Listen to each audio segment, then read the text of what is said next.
नमस्कार मंडळी, तर पुन्हा एकदा स्वागत आहे तुमचं माझ्या मिनी ब्लॉगमध्ये. तर आज केवढा पाऊस पडतोय बघा, आणि एवढ्या जोरात पाऊस पडत होता ना की काय सांगू शकत नाही. असं वाटलेलं की इथं पाणी भरेल, एवढ्या जोरात पाऊस पडत होता. तुमच्याकडं पण होता की नक्की मला सांगा. तर आता उठल्याच मी ब्लॉग स्टार्ट केलेला. अंघोळ नव्हती, काय नव्हती, आणि ब्लॉग सुरू केला. त्याच्यानंतर मग आई गेलेल्या आंघोळीला, म्हणून मग मी बोलले चला चपात्यांचं पीठ मळून घेते. मी चहामध्ये सुद्धा खाते. दुसरं बिस्किट वगैरे खाण्यापेक्षा आपलं चहा चपाती खाल्लेली खूप चांगली, किंवा भाजी चपाती चांगली. गौरांतला सुद्धा होतं नाश्त्याला, आणि बाकीच्या लोकांना सुद्धा होतं, म्हणून मग पीठ मळून घेतलं.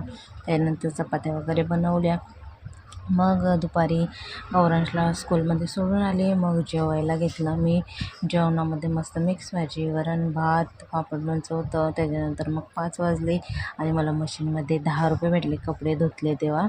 तर हे बोलतात की मला दे माझे आहेत, असं आमचं झालं होतं. त्याच्यानंतर यांना काहीतरी बनवायचं होतं. ते खिमा काहीतरी आणलेलं, तर ती बनवत बसलेली. त्यांचं काही टेन्शन नाही तसं कुकिंगबद्दल, आणि माझं एका साईडला भाजी चालू होती बनवायचं, आणि ते खिमा, आणि आमची बडबड करत आमचं दोघांचं असं काम चालू होतं, बघू शकता.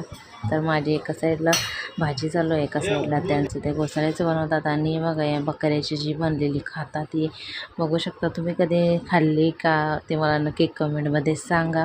तर गौरांसुद्धा असंच झालं आहे, त्यालासुद्धा असंच आवडतं. आणि बघा रात्रीची झोपायला जायच्या अगोदरची याची मस्ती बघा. आणि माझं रूम वगैरे आवरून झालं, झोपायची तयारी आता. तर आजच्या मिनी ब्लॉगमध्ये एवढंच. भेटू आपण पुढच्या मिनी ब्लॉगमध्ये. आय होप तुम्हाला आवडला असेल लाईक शेअर सबस्क्राईब करायला विसरू नका. बाय.